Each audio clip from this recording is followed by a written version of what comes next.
Tá mutado. Ah, desculpa.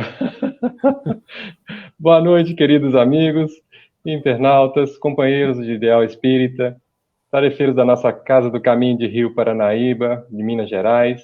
Mais uma vez, com muita alegria que a gente está aqui reunidos, estamos aqui todos reunidos para a nossa reunião semanal dessa última semana de reunião pública do ano. E a gente não deixa de fechar com chave de ouro o ano de 2020, apesar de todas as turbulências, todas as dificuldades que todos nós enfrentamos, estamos aqui com muita esperança no nosso coração para que 2021 seja muito melhor, muito mais proveitoso do que já estamos tendo nesse 2020.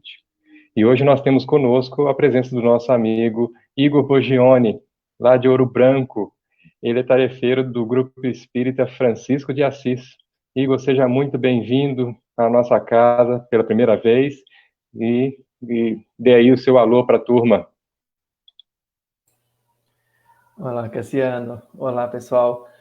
Agradeço imensamente aí a grande oportunidade, viu, de estar aqui. Aceitei prontamente este convite e espero poder fazer uma reflexão em conjunto em torno do significado de Jesus. Com certeza é um tema que, neste mês, né, é ainda mais proveitoso, mais interessante, mais importante para nossas vidas e, para não dizer, para a vida eterna. E antes da gente iniciar, vamos fazer uma leitura do livro Vinha de Luz, pelo Espírito Emmanuel, psicografado por Chico Xavier. O capítulo é o 112, Ciência e Temperança. O capítulo fala a respeito da segunda carta de Pedro, capítulo 1, versículo 6, que diz assim: E a ciência, a temperança. A temperança, a paciência. A paciência, a piedade. Emmanuel comenta: quem sabe precisa ser sóbrio. Não vale saber para destruir. Muita gente, aos primeiros contatos com a fonte do conhecimento, assume atitudes contraditórias, impondo ideias, golpeando aqui e acolá. Semelhantes expositores do saber nada mais realizam que a perturbação. É por isso que a ciência, em suas expressões diversas, dá mão forte a conflitos ruinosos ou inúteis em política, filosofia e religião. Quase todos os desequilíbrios do mundo se originam da intemperança naqueles que aprenderam alguma coisa. Não esqueçamos, toda ciência, desde o recanto mais humilde ao mais elevado da terra, exige ponderação. O homem do serviço de higiene precisa de temperança, a fim de que a sua vassoura não constitua objeto de tropeço, tanto quanto o homem de governo necessita de sobriedade no lançamento das leis, para não conturbar o espírito da multidão. E não olvidemos que a temperança, para surtir o êxito desejado, não pode eximir-se a paciência. Como a paciência, para bem demonstrar-se, não pode fugir à piedade, que é sempre compreensão e concurso fraternal. Se algo sabes na vida, não te precipites a ensinar como quem tiraniza, menosprezando conquistas alheias. Examina as situações características de cada um e procura, primeiramente, entender o irmão de luta. Saber não é tudo. É necessário fazer, e para fazer bem, homem algum dispensará a calma e a serenidade, imprescindíveis ao êxito, nem desdenhará a cooperação, que é a companheira dileta do amor. Vamos então à nossa prece.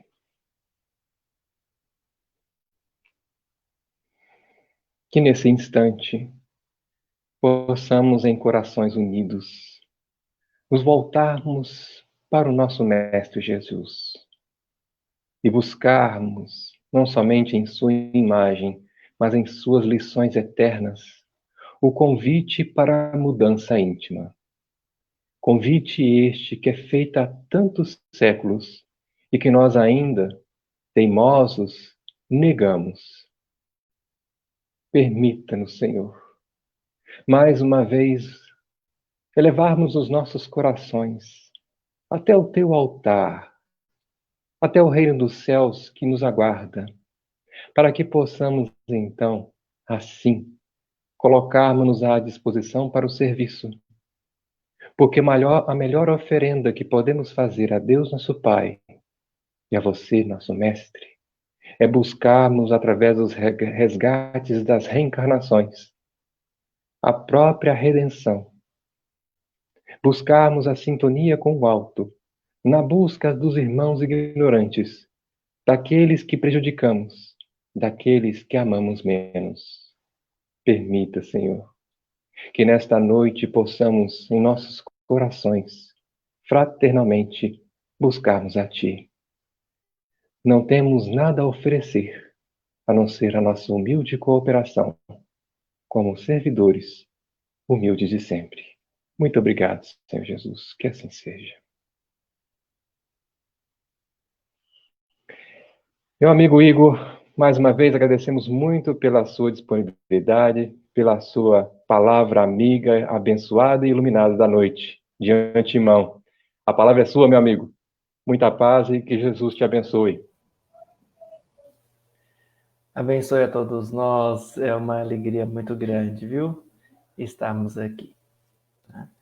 E principalmente eu acho que este momento que estamos vivendo de pandemia está possibilitando fazermos um bom uso destas plataformas digitais e conseguirmos estar distantes, mas porém próximos, né? Mas próximos. Então, logicamente que eu gostaria de estar presencialmente com vocês para poder abraçar aquele carinho, aquele contato físico que todos nós estamos sentindo falta e que no momento nos faz refletir, inclusive, sobre a nossa valorização das nossas relações sociais.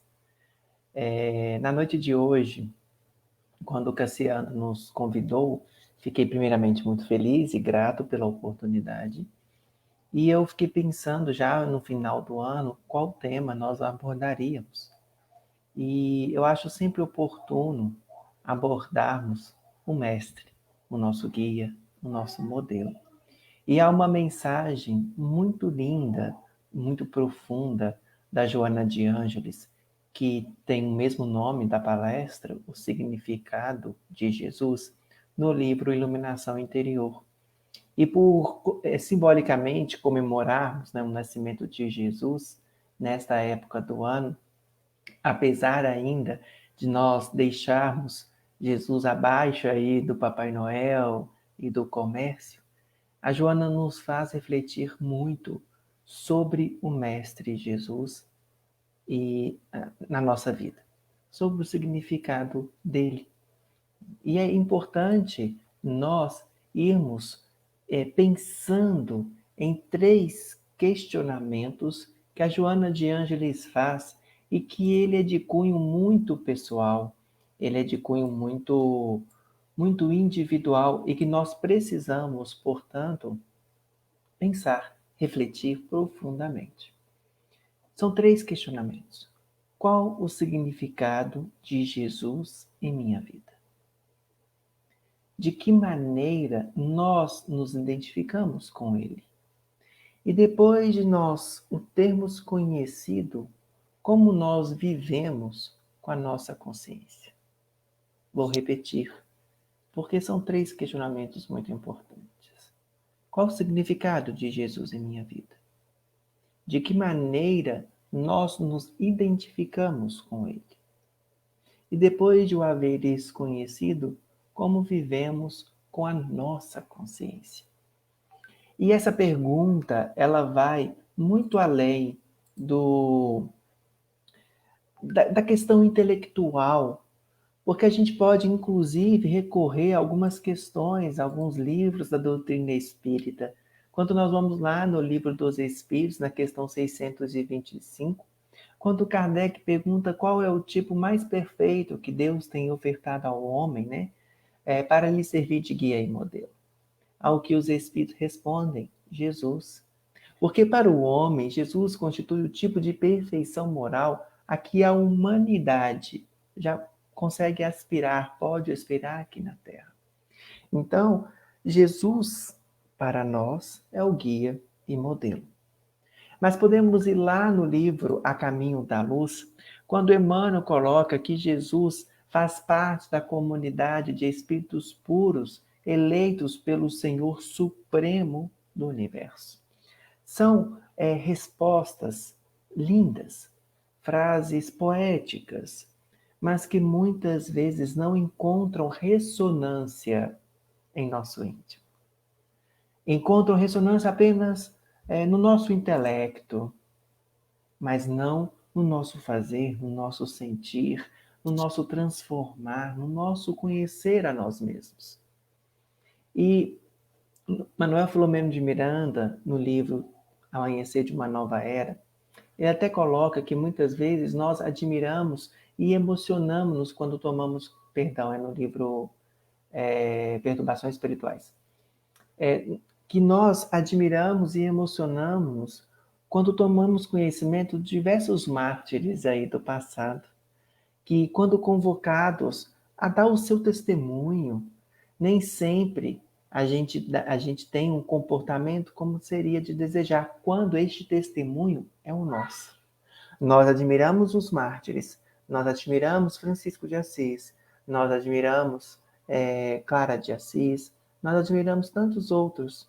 Mas quando chega o nosso momento de dar o testemunho, o nosso comportamento ainda não é coerente com aquilo que nós estudamos, com aquilo que nós conhecemos dentro da doutrina espírita.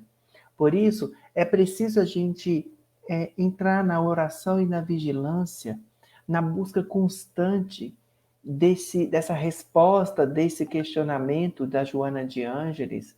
Qual é o significado de Jesus em minha vida? Qual é? Além do intelecto.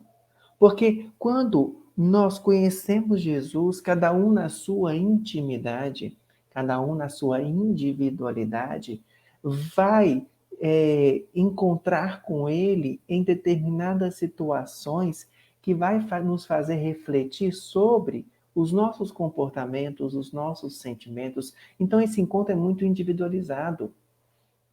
Todos nós, intelectualmente falando, a gente pode conhecer o Evangelho como um todo, pode conhecer a história do Cristo como um todo, pode conhecer a obra kardeciana como um todo, mas nós precisamos fazer com que estes conhecimentos encontrem lugar, espaço, um solo fértil em nossos corações.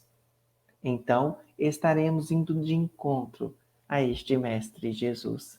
E a Joana de Ângeles vai trazer vários encontros com Jesus nesta mensagem, quando ela vai pegar cada uma das personagens, muitas do nosso conhecimento, que encontraram com Jesus e teve toda uma transformação na sua vida, porque este encontro foi muito profundo, foi muito real. Ela vai falar que se nós perguntássemos a Maria de Magdala que Jesus, o que Jesus significou para ela, ela responderia certamente o sublime amor de Deus, a verdadeira manifestação do amor do Pai. Olha que lindo. Então, para Maria de Magdala, este era o significado de Jesus, o sublime amor, a verdadeira manifestação do amor de Deus. Mas se nós perguntássemos a Judas qual foi o significado de Jesus para ele, ele sensibilizado, ele responderia o exemplo de misericórdia e de compaixão mais grandioso que jamais contemplei. Porque para ele, Jesus tinha esse significado. Para Simão Pedro, seria a mais nobre lição de fidelidade ao bem de que tive notícia por toda a existência. E se nós recorrermos então a Pilatos e questioná-lo, ele vai falar que é o poder que nunca cessa, porque este poder vem de Deus. E se nós perguntássemos a Maria de Nazaré, a sua mãe, que elucidasse, que esclarecesse para nós o significado de Jesus na sua maternidade sublime, ela murmuraria iluminada: o enviado de Deus, que dormiu no meu regaço e mudou o pensamento do mundo, apresentando o reino dos céus conforme nunca outrem conseguira fazer. Olha que profundo. Então, somente nestas questões aí, dessas personagens poucas que eu trouxe, que a Joana de Ângeles vai trazer mais, a gente verifica que esse significado, este relacionamento com o Mestre, com Jesus, é muito pessoal, é muito individual, vai além de ser o guia e modelo perfeito, porque é o encontro com a nossa intimidade, com a nossa moralidade, com o nosso eu crístico, o nosso eu divino. E ela ainda coloca para a nossa Joana de Ângeles que quem estabelece o relacionamento com Jesus raramente permanece como se encontrava antes. Caso continue nas mesmas disposições, esse relacionamento, este contato foi muito superficial, destituído de profundidade e significado.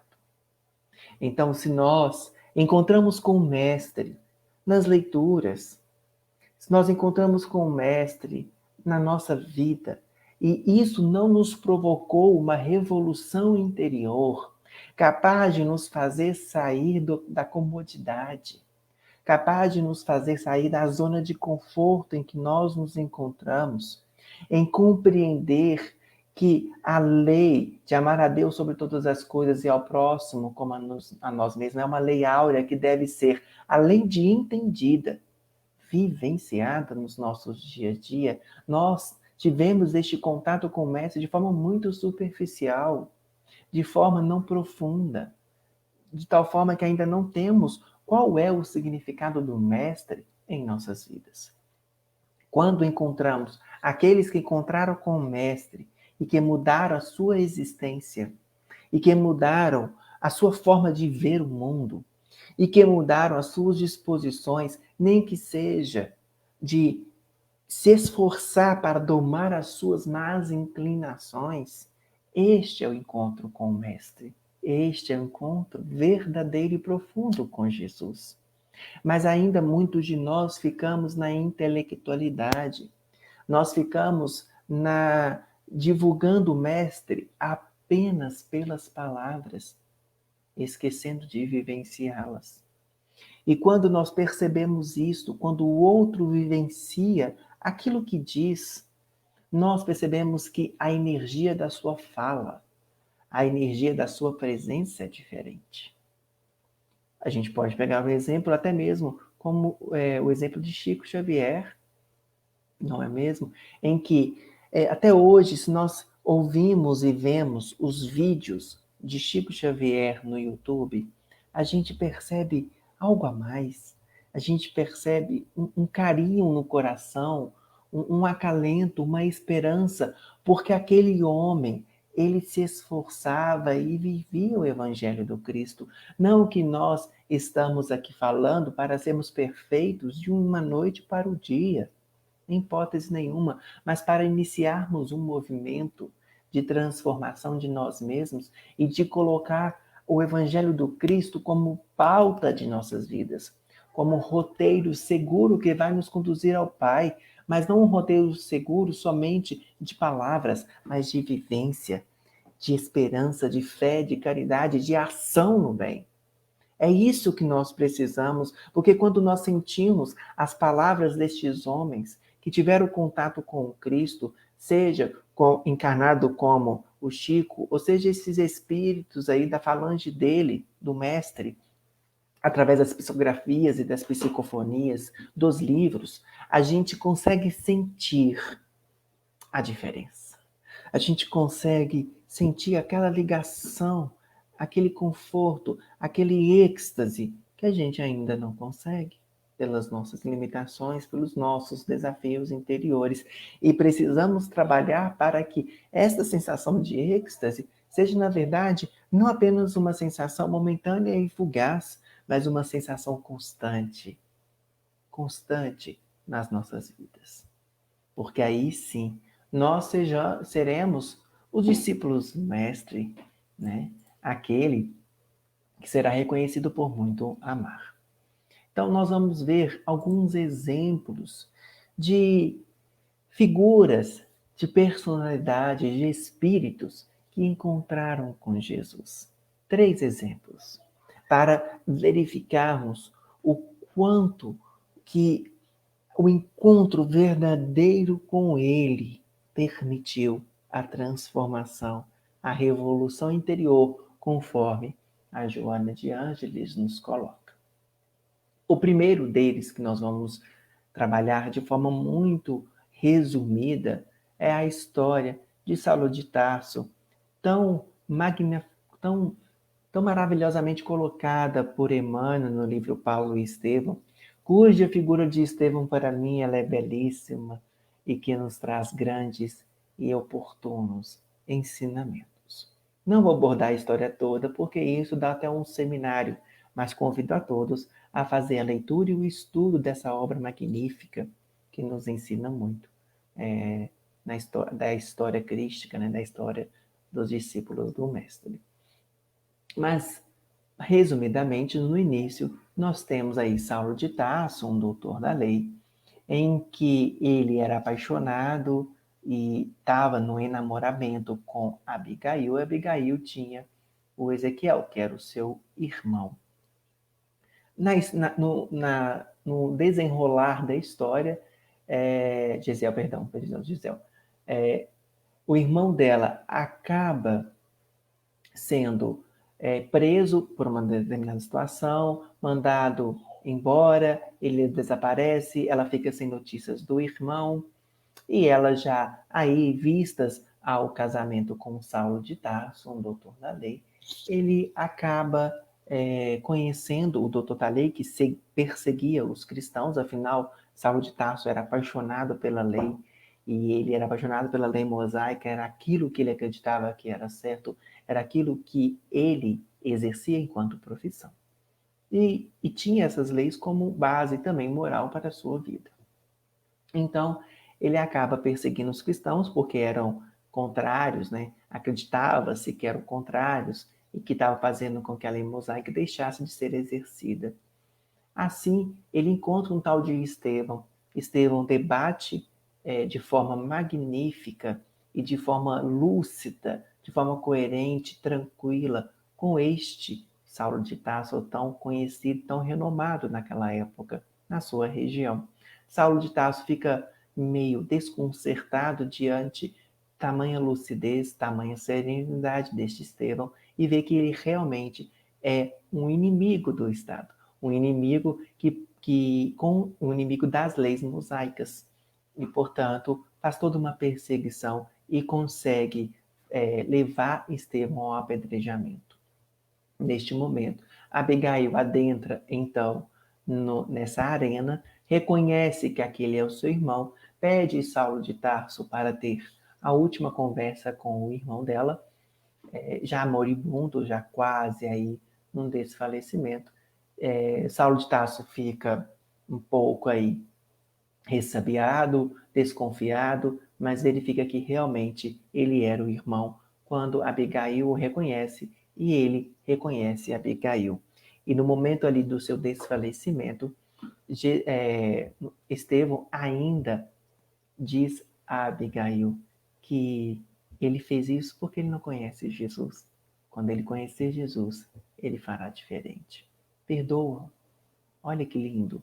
Para mim, essa figura de Estevão é uma figura que deve ser estudada, compreendida e vivenciada. Tamanha beleza. Aí, Saulo de Tarso acaba terminando o noivado porque, como ele vai ser visto com a irmã daquele que ele mandou matar e que por cima era cristão. Enfim, apesar de muito amá-la, ele acaba desistindo do casamento. Estevão acaba morrendo. Então, nessa história, depois que Abigail também acaba, depois de algum tempo, Saulo de Tarso sente saudades, volta a procurar Abigail. Abigail tornou-se cristã, já está aí com alguma moléstia, já está morrendo.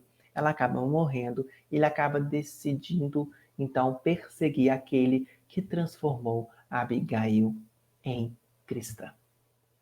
Ele vai atrás, então, de Ananias.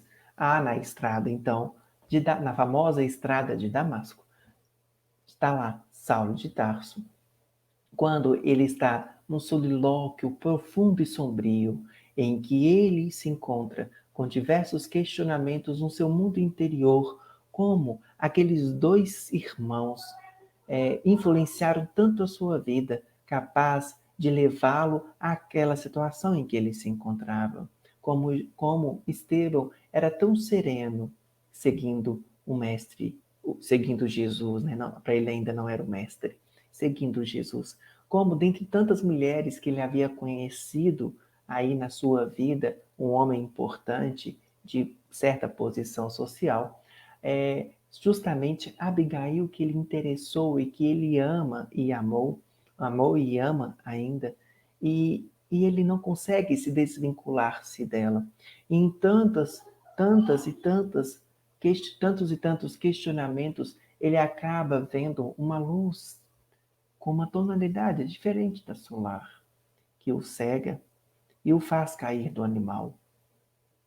E ele vendo um homem com um cabelo no corte à moda nazarena aos ombros e que possui uma túnica que se aproximava-se dele do horizonte para próximo dele, com uma túnica luminosa, em que instintivamente ele estava de joelhos diante deste homem.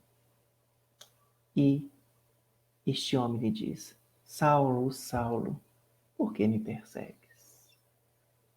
Ele então se curva em prantos e diz: Quem és o Senhor? Eu sou Jesus. Jesus toca-lhe os ombros e lhe diz: Não recalcitres contra os aguilhões. Aquele homem, cujo orgulho e vaidade era tamanha, pôs-se a chorar copiosamente diante daquele mestre, diante daquela figura que para ele agora era o seu mestre. Afinal de contas, Abigail estava certa. As pregações de Estevão eram verdades. E sem escolher o que queria, humildemente, ele sai da sua posição social e pergunta a Jesus: Senhor, o que queres que eu faça? Ele não escolhe trabalho, ele não escolhe nenhuma ação. E a partir daquele instante, ele tornou um dos maiores divulgadores do Evangelho do Cristo.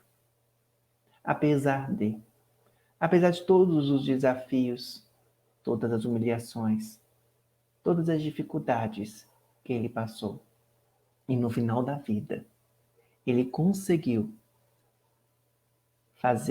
dizer a seguinte frase: já não sou eu quem vivo, mas o Cristo que vive em mim. Quem de nós encontrou com Jesus a tal ponto de interrogá-lo: Senhor, o que queres que eu faça? Porque é muito comum nós ditarmos ao Mestre aquilo que nós queremos, dentro do nosso conforto, dentro da minha zona ali de tranquilidade, porque é o que eu sei fazer, é o que gera menos esforço. Muitas vezes, inclusive nas nossas orações diárias, esquecendo de que o Mestre possui uma visão muito maior do que a nossa, capaz de enxergar as miudezas necessárias para a nossa evolução. Aquele desafio, aquela dor, aquela situação que nos ensina e que muitas vezes nós pedimos para nos livrarmos dela e não para termos a consciência e o caminho de força, de vontade e serenidade para passar por ela e aprender com ela. E dentro de uma casa espírita, por exemplo, a gente às vezes quer escolher a atividade que queremos atuar, esquecendo que Jesus nos permite atuar em qualquer área, em qualquer local. em qualquer situação. Não é porque eu exerço tal ou tal função profissional que eu deva, portanto, como uma relação direta, exercer a mesma questão no plano espiritual e na casa espírita. Tal exemplo aí que temos com André Luiz, que ao chegar no plano espiritual queria exercer a profissão da medicina e teve que passar por uns certos aprendizados para então estar pronto. Então, não escolhemos o serviço. Perguntemos ao Mestre: Senhor, o que queres que eu faça? E esteja pronto para a resposta. Estejamos prontos para exercer aquilo que precisa ser exercido e não aquilo que eu desejo, mas aquilo que é necessário para a harmonia nossa e a harmonia do plano maior. Então, Saulo de Tarso tem muitas histórias. Neste livro, Paulo Estevam convido a todos aí a, a, se, a terem o prazer desta leitura magnífica. Tá? Mas uma outra história que eu gostaria que nós abordássemos é a história de Joana de Cusa. Eu sou, assim, apaixonado com ela, porque ela é uma das encarnações, né, da benfeitora Joana de Ângeles e trouxe uma mensagem de esperança e, e tão próxima a nós, lá no livro Boa Nova, que vai retratar a vida de Joana de Cusa.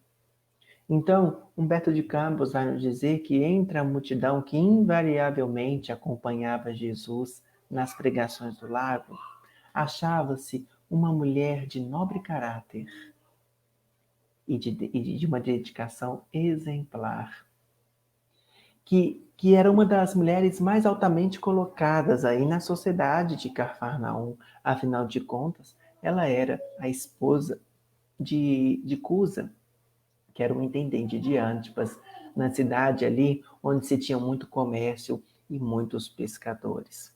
A Joana, ela possuía uma verdadeira fé. No entanto, ela não conseguiu aí se livrar das amarguras domésticas. Afinal de contas, o seu esposo, o Cusa, ele não aceitava as claridades do Evangelho do Mestre. E nessa angústia de querer ter o seu companheiro de vida nas mesmas lições evangélicas do Mestre Jesus, ela foi ter com o Mestre algumas conversas, porque o marido dela, para estar na posição em que ele se encontrava, no conforto e nas possibilidades que a posição social e profissional lhe ofertava, ele dividia ali as suas crenças, ora com os judeus e ora com os deuses romanos, os deuses gregos, romanos, perdão. Então, ela foi ter com o mestre uma conversa, colocando toda essa angústia, esse desafio de estar casada com um homem que não aceita as claridades do Evangelho, nem tão pouco, né, muda o seu posicionamento. E Jesus vira para ela então, após ouvir todas a sua, as suas colocações, as suas angústias, as suas amarguras, Jesus fala: Joana, agradece ao Pai haver te julgado digna do bom trabalho desde agora. Teu esposo não te compreende a alma sensível? Compreender-te-á um dia. Leviano e indiferente? Ama-o, mesmo assim. Não te acharias ligada a ele se não tivesse uma razão justa para isso. Servindo com amorosa dedicação, estarás cumprindo a vontade de Deus. Fala-me de teus receios e de tuas dúvidas. Deves, pelo Evangelho, amá-lo ainda mais. Os sãos, Joana, não precisam de médicos. Ela já começou a sentir ali um conforto, mas ainda assim precisava de algo mais. Precisava de questionar mais para saciar aquela sede, aquela fome daquelas palavras e acalmar as suas amarguras. E ela até coloca para ele: mestre, a vossa palavra me alivia o espírito atormentado. No entanto, eu ainda sinto uma dificuldade extrema para o entendimento recíproco no meu ambiente doméstico, no meu ambiente do meu lar. Não julgais mais acertado que eu lute para impor os vossos princípios. Agindo assim, eu não estaria reformando o meu esposo para o céu e para o vosso reino. A resposta do mestre é magnífica. Por que motivo Deus não impõe a sua verdade e o seu amor aos tiranos da terra? Por que não fulmina com um raio, o conquistador mais desumano, desalmado, desumano na terra? A sabedoria celeste, Joana, não extermina as paixões, transforma-as.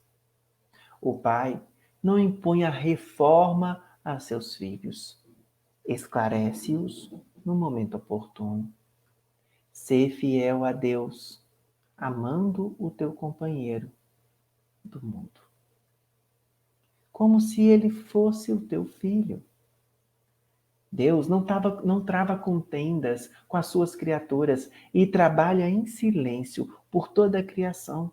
Vai, Joana, esforça-te também no silêncio e quando convocada ao esclarecimento, fala o verbo enérgico da salvação, segundo as circunstâncias. Volta ao lar e ama o teu companheiro como material divino que Deus colocou em tuas mãos para que pudesse talhar uma obra de vida, sabedoria e amor. Vai, filho, ser fiel. Joana, então, foi fiel a Cristo no seu próprio lar. Seguia as suas recomendações, as suas pregações, as suas lições, o teu evangelho de amor. E assim, conseguiu, dentro de toda uma luta interna e externa, ser uma servidora de Jesus. E depois, ainda teve a oportunidade de ser mãe, redobrando ainda mais os seus afazeres dentro do seu lar, que infelizmente encontrava-se no processo de conturbação extrema devido ao seu esposo ter perdido o seu ofício, o seu emprego. E ali, na revolta e na angústia, ele foi se definhando, adquirindo moléstias que acabou terminando com a própria existência. E assim, Joana de Cusa teve que procurar um emprego para se alimentar, uma patrícia romana. Agora era vista como serva, pois ela não desdenhou o sacrifício, ela não desdenhou o trabalho. Afinal de contas, Jesus havia trabalhado na carpintaria, por que não ela? E ela precisava de alimentar a sua criança, o seu filho. Apesar das advertências de algumas de suas amigas da alta sociedade, Joana, você vai trabalhar ali. Ali não é para você. Ela insistentemente permanecia a cuidar agora dos filhos de outras mães, dos lares de outras senhoras que após então os seus cabelos ficarem grisalhos, a sua pele encontrar-se enrugada. Ela já não era mais vista como Patrícia romana, apenas como uma humilde serva.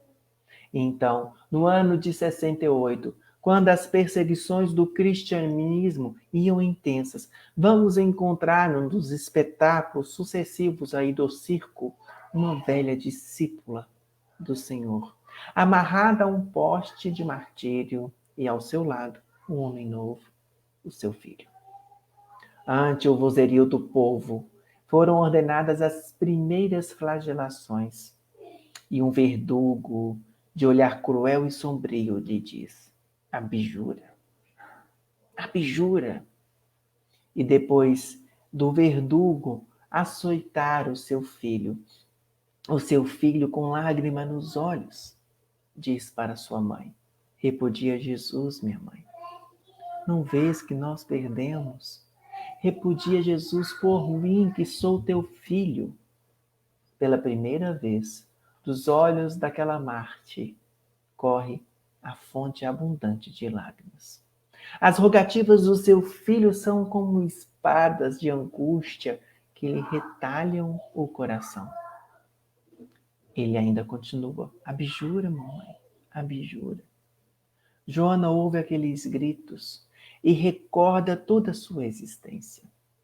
Desde as altas facilidades da posição social em que se encontrava como patrícia romana, o seu casamento com o seu esposo, as dificuldades advindas com a perda do emprego do seu esposo e a morte, o filho, ela ainda pôde, em seguida, rememorar que Maria de Nazaré também teve o seu filho açoitado e soubera compreender a missão de seu filho. E pôde ainda escutar aquela voz lá no fundo da sua alma dizendo: ser fiel. Naquela época, na grande convivência com o Mestre, com Jesus. E ela então, possuída de uma força sobre-humana, a viúva de Cusa contemplou a primeira vítima ensanguentada e, fixando no jovem, no seu filho, um olhar profundo e inexprimível, na sua dor e na sua ternura, ela exclamou firmemente: cala-te, meu filho. Jesus era puro e não desdenhou o sacrifício. Saibamos sofrer na hora dolorosa, porque acima de todas as coisas da terra, transitórias, é preciso ser fiel a Deus. E ante os aplausos delirantes daquele povo que não compreendia o sacrifício daquela mulher, labaredas gigantes foram acesas, que comiam, que corroíam, que queimavam o corpo daquela mulher. E ainda o verdugo, desdenhando dela, disse: o teu Cristo soube apenas ensinar-te a morrer. Ela, concentrando toda a sua capacidade de resistência, ela ainda teve forças para murmurar: não apenas a morrer, mas também a vos amar. Nesse instante, então, ela sentiu a mão consoladora do Mestre, que lhe tocava suavemente os ombros e que lhe falou com uma voz consoladora e carinhosa e inesquecível: tem bom ânimo, Joana, eu aqui estou. Olha que encontro com Jesus. Olha que transformação que esta mulher teve na sua vida, capaz de ter um ato destes que muitos de nós não teríamos a coragem de entregar, entre aspas, o seu filho num dos espetáculos circenses daquela época de dor extrema. De dor extrema. Quem de nós seríamos capazes de dar a sua vida ao Cristo? Quem de nós seríamos capazes de morrer pelo Cristo e para o Cristo? E não digo somente a morte do corpo físico, porque hoje, muitas vezes, as mortes, elas não são mais por pedradas, nós não somos mais perseguidos por sermos cristãos. Eu digo as mortes diárias. A morte ou a diluição da nossa sombra na nossa luz, como diz Joana de Ângeles. A morte daquilo que nós não mais queremos e não mais necessitamos. Dos desafios que precisam ser vencidos diariamente. Quem de nós seríamos capazes de dar este testemunho em holocausto de amor? E façamos esta reflexão, inclusive neste momento que estamos vivendo de pandemia, em que muitos de nós estamos enclausurados em nossos lares, morrendo de temor desse vírus que é preciso de ter os cuidados necessários, mas esquecendo do trabalho no bem, esquecendo de dar o seu testemunho de amor em favor daqueles que nada têm. E quando eu falo nada tem, não somente de material, mas também que nada tem de esperança, que nada tem a oferecer de bom apenas discursos de ódio, de medo, de angústia. Saiamos da nossa zona de conforto com cautela, saiamos da nossa zona de conforto com cuidado, com todos os protocolos de segurança, mas não esqueçamos de servir o Mestre. Não esqueçamos de servir o Mestre, servindo ao outro. É um grande encontro com o Mestre. E o último que nós vamos retratar, que para mim é uma história maravilhosa, magnífica, e que eu sou realmente apaixonado. Talvez para mim uma das histórias mais belas do Evangelho do Cristo. E que Emmanuel, no livro Caminho, Verdade e Vida, vai inclusive nos dizer sobre isso, no capítulo Maria Madalena, em que vai lhe dizer que nenhum outro violentou tanto a si mesmo para se transformar quanto Maria Madalena. Nem mesmo Saulo de Tarso, porque Saulo de Tarso já era apaixonado pelas virtudes. Maria de Magdala era apaixonada pelos vícios. Vícios esses difíceis de serem extirpados. E ela, mesmo assim, seguiu o Mestre, extirpando-os, transformando-se numa existência. E é esta história deste encontro maravilhoso que nós vamos encerrar a noite de hoje, em que, após ouvir as pregações do Mestre, certa feita Maria de Magdala havia encontrado um leproso na estrada e que deu a ele algumas moedas de ouro para que ele pudesse, ao encontrar Jesus, e fosse até ela e lhe contasse aonde Jesus encontrava. E assim ele o fez. Ele, encontrando Jesus, foi lá na casa da Maria de Magdala, a mulher possuída pelos 7 demônios, a mulher de vida fácil, conforme coloca-nos alguns autores.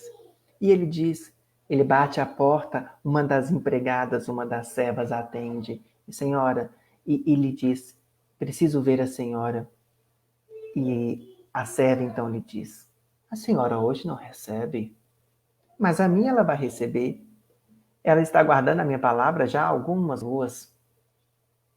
E eu havia dito que na hora que encontrasse com ele, eu viria trazer-lhe notícias. Diga-lhe que é o leproso da estrada em quem ela deste algumas moedas de ouro.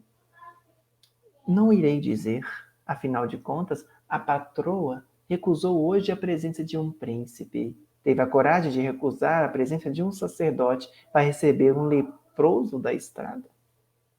Se não fores avisá-la, irei eu mesma, sua petulante. O leproso então adentra, a senhora está estendida ali nos seus aposentos, sacode ela e diz, senhora, senhora. Maria de Magdala secamente diz, o que desejas? Senhora, lembra de mim? Eu sou o leproso da estrada, a quem certa vez deste algumas moedas de ouro. Eu vim cumprir a minha palavra e dizer-te que estive com Jesus de Nazaré. Despertai, Senhora. Ele está aqui nas vizinhanças em Cafarnaum e ele aguarda por vós. E tu crês que ele me recebe? Me receberá? Tenho certeza, Senhora. Olhai-me, veja, nenhuma ferida mais. Ao suave toque da mão de Jesus, a lepra desapareceu por completo. Veja, Senhora, nenhuma mancha. Bastou um gesto de Jesus e as feridas se fecharam como pétalas de rosa tombam após a morte primaveril. E eu prometi a mim mesmo que viria ter convosco para que tivesses a mesma felicidade que eu tive. Será que ele me recebe? Sim, Senhora, Ele vos recebe, mas eu sou uma meretriz. Que importa, Senhora? Ele nunca pergunta quem és, ele sempre indaga o que queres de mim. Maria então fala: mas eu sou uma meretriz, uma vendedora de ilusões. Tenho a alma chagada pela peste da vergonha. E se ele souber que está diante dele uma mulher que deve ser apedrejada até a morte, ele naturalmente terá uma reação estranha. Senhora, Jesus é diferente. Todos os profetas de Israel odiavam as mulheres, mas Jesus falou que traz o reino de esperança para os que estão perdidos. Não tem má, Senhora, venha. Porque ele não dorme, nunca dorme 2 noites em um mesmo lugar e ele está aqui perto de Magdala. Vamos, Senhora, tomai a vossa barca. Ele parece que vos espera. Então, Maria de Magdala faz exatamente isso. Toma a tua barca, segue, a porta está entreaberta na casa de Simão Pedro, ela adentra e, sem perceber, se ajoelha aos prantos e diz: Rabone. Ele lhe vira e diz: Maria, tu me conheces? Se tu sabes o meu nome, tu me conheces? Sim, Maria, eu te conheço. O bom pastor sempre reconhece todas as suas ovelhas, uma a uma. Ó Senhor, se tu me conheces, tu sabes que eu sou toda podridão. Tu nunca viste nas esterqueiras medrarem as flores. Tu nunca viste o lírio branco imaculado no Pantanal desatar perfumes. Nunca diga que és um monturo, Maria, pois para o coração de meu Pai todas as criaturas merecem amor. Ah, Senhor, a minha vida é um flagelo. Não tenho razão para viver. Não digas isto. Todos sempre temos razão para viver. Toma conta de teus filhos, Maria. Rabi, eu sou uma meretriz, mas não tive a honra de ser mãe. Como tu me dizes para cuidar de meus filhos? Ah, Maria, mãe não é somente aquela que carrega no ventre o retalho da própria carne. Há mulheres que fecundaram um ventre e matam. Há mulheres que abandonam seus filhos nas estradas, o que as serpentes não fazem. Se não tens o filho da própria carne, lembre-se daquelas crianças que foram abandonadas por suas mães e têm sede de afetividade, de atenção e de carinho. Lembra-te das tuas amigas do Lupanar, aquelas que são amaldiçoadas e desprezadas e não têm ninguém. Lembra-te, Maria, destas pessoas, destes espíritos, destas almas que necessitam de carinho, que necessitam de atenção. Senhor, eu quero dar a minha vida. Eu quero que tu me digas o que eu devo fazer. Ama. Se tu quer dar a tua vida, Maria, ama. Mas ame principalmente aqueles que não têm ninguém. Senhor, eu quero seguir-te. É necessário um grande sacrifício para seguir-me, Maria. Se tu desejas seguir-me, é necessário renunciar a todas as coisas da terra para desfrutar das excelências de Deus. Rabi, eu darei a minha vida hoje, se for necessário. É tão fácil, Maria. É tão fácil dar a tua vida. Mas se tu desejas dar-me a tua vida, eu irei pedi-la. Não para uma morte repentina, senão para uma demorada agonia. Tu morrerás a cada dia, a cada hora e em todo lugar, através da renúncia, da abnegação e do sofrimento. Essa é a morte mais difícil e é a que eu te peço. Longo é o caminho, estreita é a porta, mas a fé remove os obstáculos. Vá em paz, Maria. Um dia eu te pedirei o testemunho do sacrifício. Maria, então, feliz, vai para a sua casa, abre aquela sua casa para todos aqueles que não têm teto, porque, afinal de contas, ela encontrou a felicidade verdadeira. Pega um frasco pequeno com perfume raro e vai, então, novamente ao encontro do Mestre. Naquela cena belíssima, tão divulgada do Evangelho do Cristo, em que uma mulher lava os pés de Jesus com as suas lágrimas. Ao chegar na casa de Simão, o Simão era um comerciante e disse para ele: acaso, acaso se esse homem fosse mesmo o Messias, saberia que está diante dele uma mulher que deve ser pedrejada até a morte, ainda com os preconceitos da época. Mas Jesus, conhecendo todos nós, disse a Simão assim: Simão, tu és um bom negociante, não é verdade? Sim, Senhor, sou um bom negociante. Havia um homem que tinha 2 devedores. Um homem devia 50 denários e o outro lhe devia 500. Mas como estes 2 servos não podiam pagá-lo, este homem a ambos perdoou. Quem foi o servo que mais amou o Senhor? É simples, mestre. Aquele a quem mais ele perdoou. Disseste bem, Simão. Quando cheguei na tua casa, tu não me deste o beijo na face, como recomendam as Escrituras. Tu não me deste a água para lavar as mãos, nem o rosto, como recomenda a lei. Nem me deste a toalha para enxugar meu suor. Mas esta mulher é estranha. Lava-me o pé com as suas lágrimas e o seu unguento, desde que aqui chegou. Enxuga-me os pés dilacerados e cansados com os seus cabelos. Então, eu te digo, mulher, por muito amar, os teus pecados estão todos perdoados. Agora vá e não peques mais.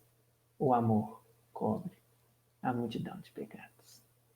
Ela sai e a partir daquele dia torna-se a seguidora do Cristo.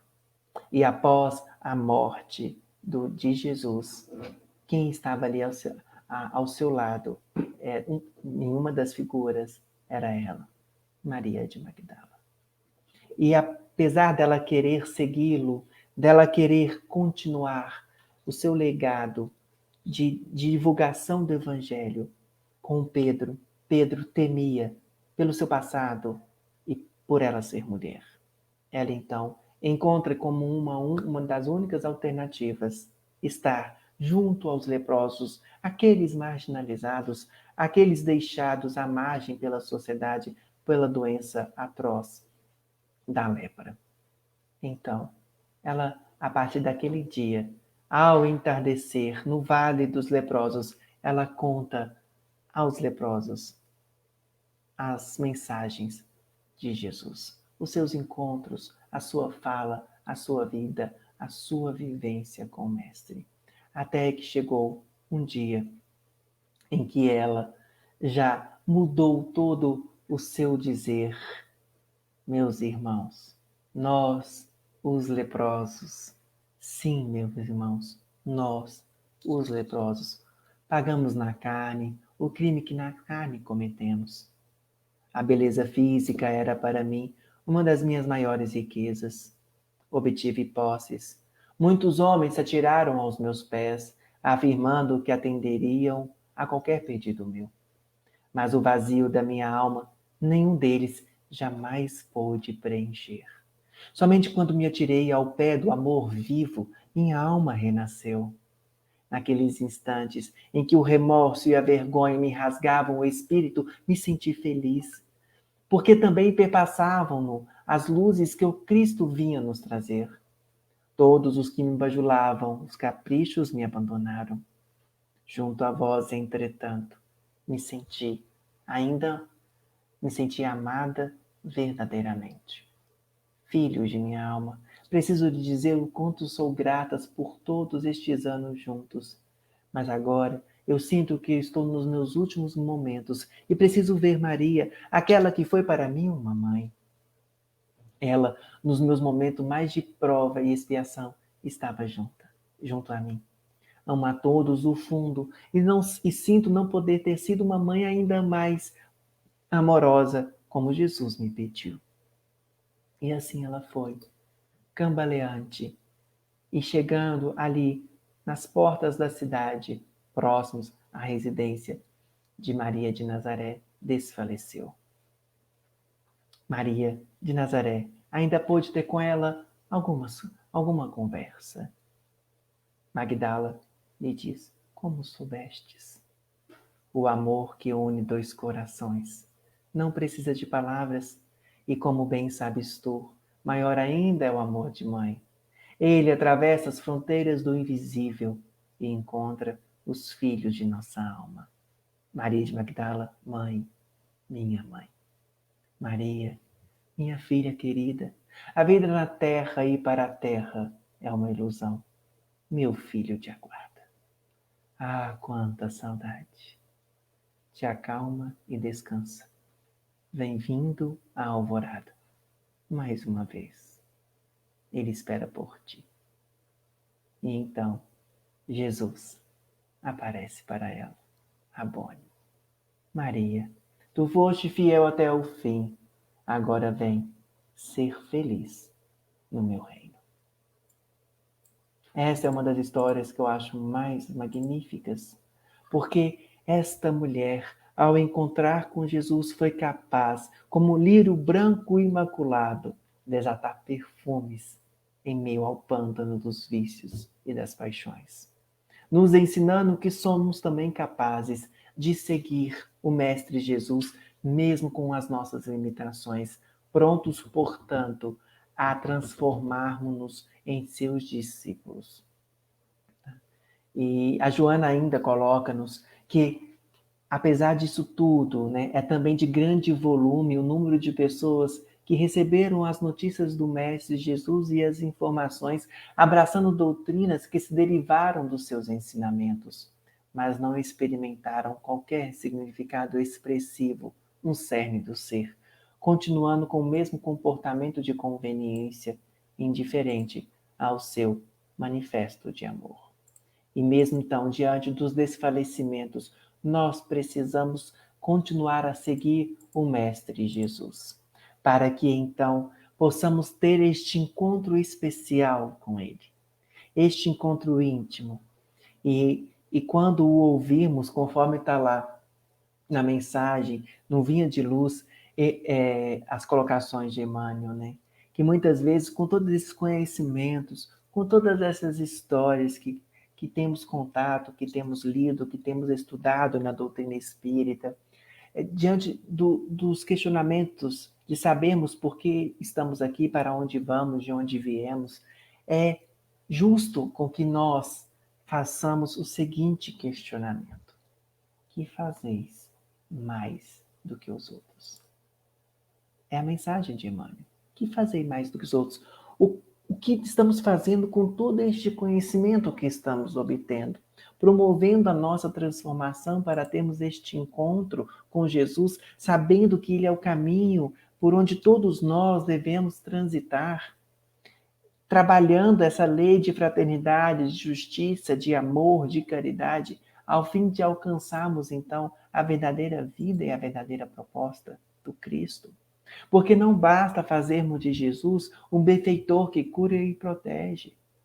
É imprescindível, indispensável que transformemos Jesus num padrão permanente de nossa vida, por exemplo, e modelo de cada dia.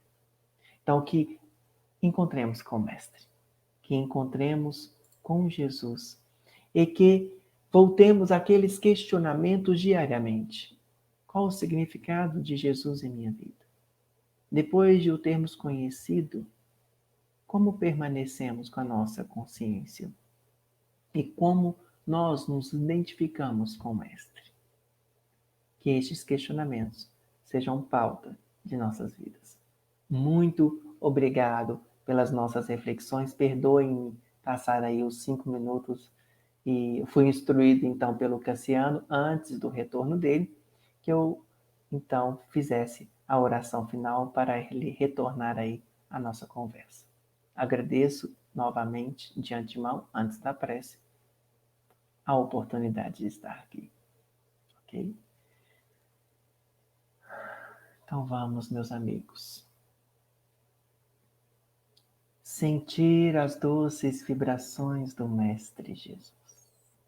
Este irmão maior, que certa feita havia nos dito que onde 2 ou mais estiverem reunidos em teu nome, ali ele estaria. e nessa certeza em nossos corações. Elevemos os nossos pensamentos e os nossos sentimentos até Ele. E digamos assim: amado Mestre Jesus, nosso benfeitor, nosso terapeuta maior, nosso grande pastor que nos conduz ao Pai de infinita misericórdia e bondade. Permita-nos encontrá-lo nos nossos dia a dia. E que este encontro a cada instante seja mais profundo e mais verdadeiro, capaz de nos fazer acordar, despertar espiritualmente para aquilo que realmente somos. Pois certa feita, o Senhor havia nos dito que somos deuses e que somos luzes, mas que esta luz ainda encontra-se apagada pelas nossas sombras, pelos nossos medos, pelos nossos orgulhos e nossas vaidades. Permita-nos, mestres, enxergar esta luz, alimentando-a no nosso dia a dia, com a nossa fé, com a nossa esperança e com a nossa caridade. Trabalhando incansavelmente para nos transformarmos em seus discípulos, por sermos reconhecidos por muito amarmos, indistintamente. E que este planeta seja permeado por vossa energia de amor, e que então o teu reino inicie a sua implementação através de nós, pequeninos e humildes servos. Muito obrigado pela tua presença e pela presença desses abnegados companheiros espirituais. Se conosco hoje e sempre. Que assim seja. Meu amigo Cassiano, é com você.